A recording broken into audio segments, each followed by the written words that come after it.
Hi everybody, it's been a busy few weeks.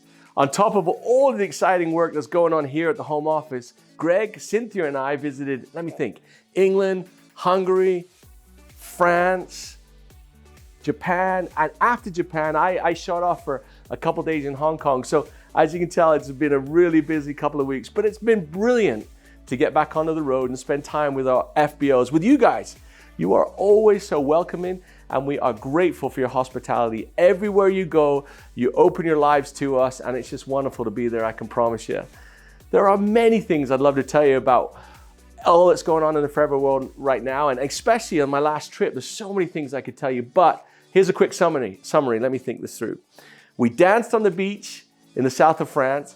We surprised over 200 of Mickey Burkich's guests at his opportunity meeting. We just arrived, didn't tell anyone we were there in Budapest, went into the meeting. You should have seen it. It was an amazing response. We loved every second of it. Then we watched the sunset on the Danube River, and even we cried together on stage with thousands in Osaka, Japan, as we recognized their amazing achievements, including 2 new Diamond Centurions, if you can believe that. And we also celebrated the life of a dear friend in a beautiful village in Wales. So as you can see, it's been a busy few days for us. Doing what we do is a privilege, and it is an honor, and it's something we don't take for granted. What I love most about our business, though, is the relationships we make. By nature of what we do and who we are as a company, there is a great depth in our connections. And with such connections between colleagues and friends around the world, we open ourselves also up to the opportunity or the chance to experience equally great loss. This month, we had to say goodbye to 2 great men, longtime FBO and GLT member John Curtis, and the former country manager of India, Amarjit Ubi. Both dedicated their lives to helping Forever grow over the years, and they each left a legacy of kindness, success, and learning. As is often the case when people around you pass on, you stop for a minute and reflect, and maybe take a moment of introspection. I did the same thing here, and John was the first person to teach me about our business and industry, and I loved spending time with him.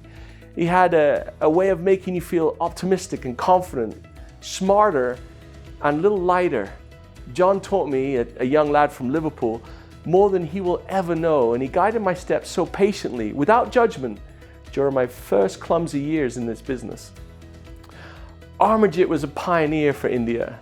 He had a warm heart and a sense of humor that could get him through the most difficult of situations. He was always welcoming, kind, patient, and calm. And he never got rattled and always had time for everybody. See, both of these men were successful and set an example worth following.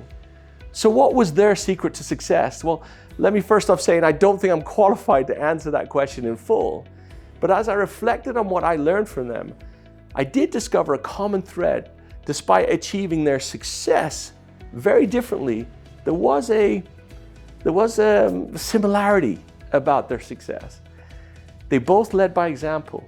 They both taught us to care more than others think is wise, dream more than others think is practical, and expect more than others think is possible.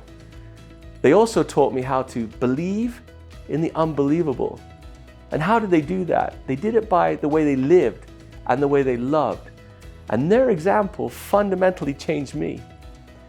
All great leaders inspire people to see more in themselves and in others. And this is exactly what John and Amarjit both did, time and time again.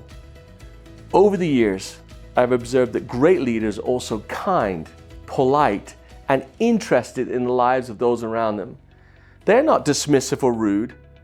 Rex was like that, and especially when no one was watching. And Greg is the same way. Leaders like this ask questions. They show gratitude and humility even when circumstances go awry. They stay calm, composed, and solution-focused. So when life and sometimes death throws itself at us, when we have more questions than answers, let's not become contentious. Let's find a solution, overcome, and rebuild. Just like John and Amarjit and all those great leaders around you. Let's pull one another up the next hill, drown out the distractions, and race down the other side to meet the next challenge. This is the thrill and the heart of true leadership.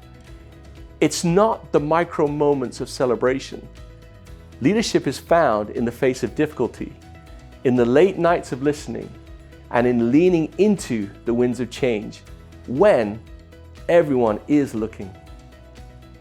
Have fun. We love you all.